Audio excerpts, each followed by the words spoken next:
Hi, good evening. I'm Roshan. I'm here to present my dissertation titled The ESG Scores on Credit Risk and Firm Performance. In this study, I focused on USD manufacturing companies and examined whether the environmental, social, and governance scores help in explaining both the credit risk and measured by the Altman asset score and the firm performance measured by the return on assets.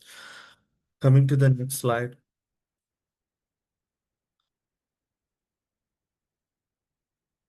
Over the past decade, ESG has moved from being a small concept to the central part of investment analysis, corporate risk assessment.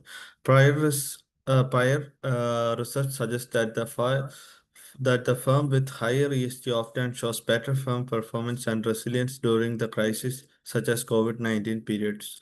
However, there is still an uncertainty about whether the ESG score translate into lower credit risk and higher profitability, especially when we look at the ESG pillars separately.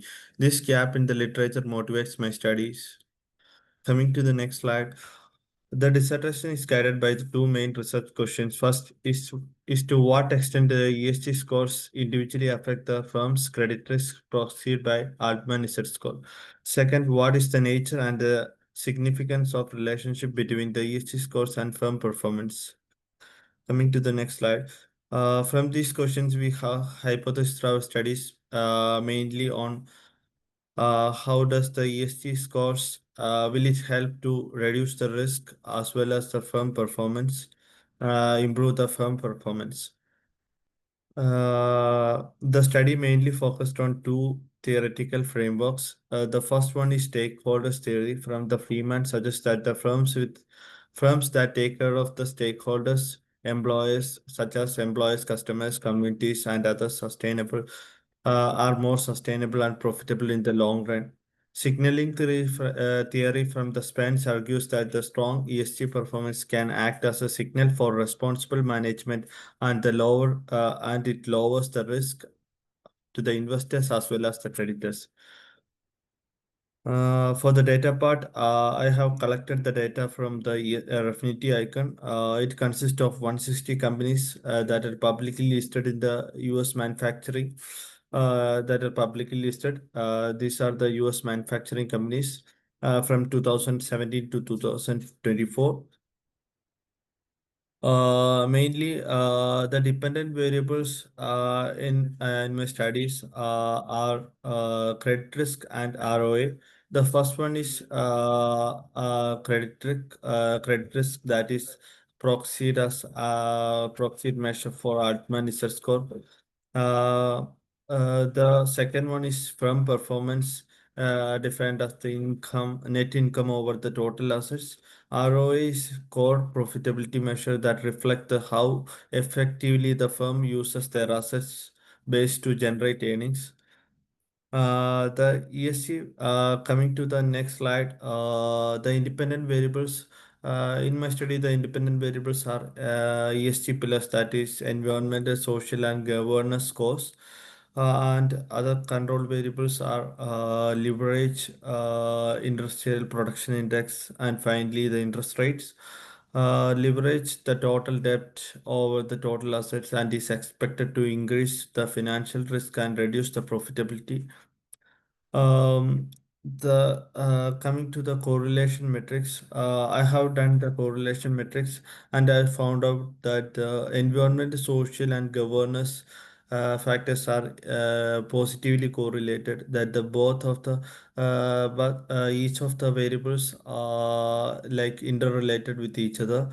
Leverage is negatively correlated with both ROA and research score, consistent with the idea that the high debt reduces the profitability and increases the financial risk.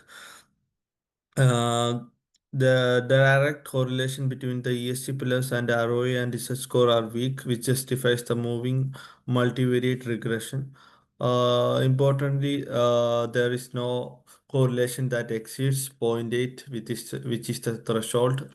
Coming to the econometric model and estimation part,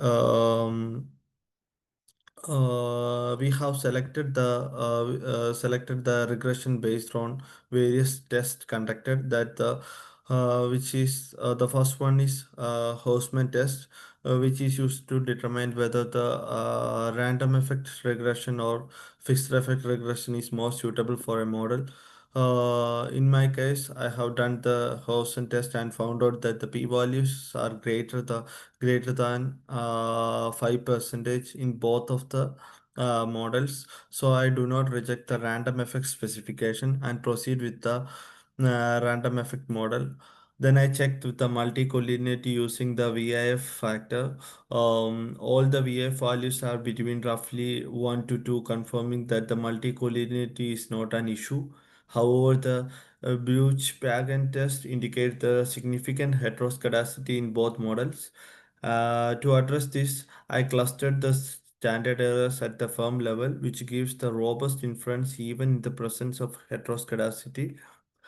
Coming to the interpretation of the first model, that is Z score, where the independent variable was Z score, the environmental score has a positive and statistically significant coefficients with the p-value was around 1%.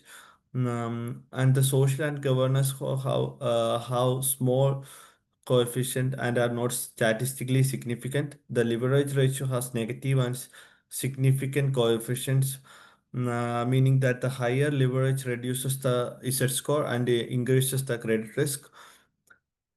The interest rate has positive and significant coefficients, while the industrial production index is insignificant. Coming to the second model, that is ROA, return on assets. Um, the ROA as a dependent variable, in this case, the social score has positive and statistically significant coefficients with the p-value was around 1%. The environmental and social governance scores, uh, uh, the environmental and the governance scores are statistically insignificant. As expected, the leverage has negative and significant effect on ROA. The debt reduces the profitability, therefore, the higher interest expense and financial risk.